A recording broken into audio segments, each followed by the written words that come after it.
It begins on an ordinary Wednesday evening, the kind that leaves no mark on the world. A college student walks out of the campus library at dusk, a paper cup of coffee growing cold in her hand.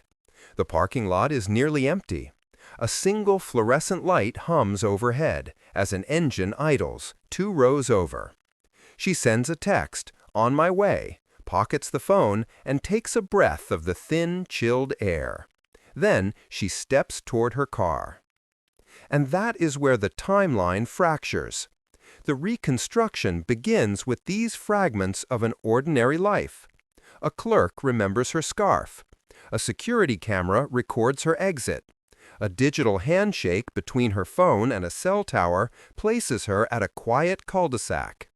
Investigators ask the same question over and over. What felt wrong, even slightly? Was it a steady voice claiming authority that nudged her toward the idling car? Was it a sudden shift in the tone of her messages? When memory tilts, what is solid enough to hold? Rumor feeds on drama, but the truth is built on a verified timestamp, a fixed camera angle, a consistent witness statement. In our world, everyday habits leave a digital trail, a trail that can either deepen the fog or cut a path straight through it. These timelines are more than just maps of movement. They mark the final moment when a person still belonged to their own life. It's a feeling we all recognize: the missed check-in, the routine turn not taken, the porch light that stays dark when it should be on. This is the seam, the precise point where a life slips out of view. Beyond that seam, the trail thins to whispers, and every echo sounds like a clue. After the first 48 hours, the search both widens and hardens.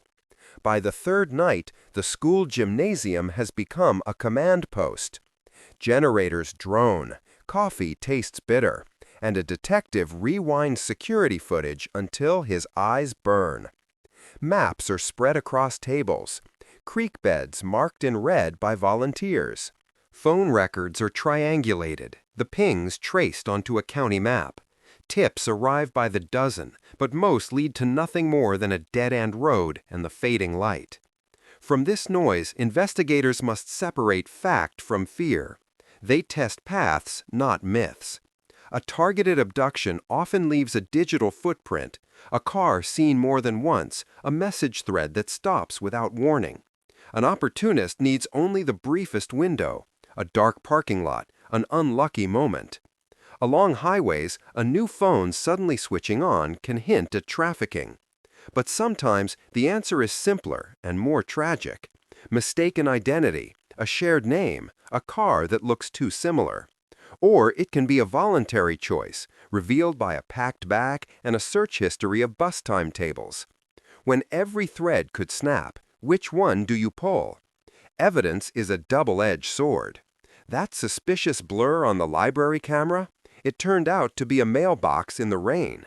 Some stories find their ending in a flash of hope. A survivor stumbles from a motel at dawn, barefoot on cold asphalt, naming a room number that will never be forgotten.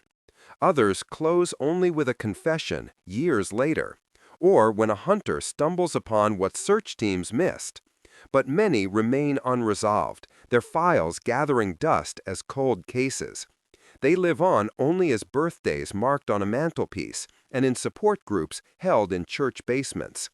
Somewhere, a mother still leaves the porch light on. And this is why it matters. Our lives trail data.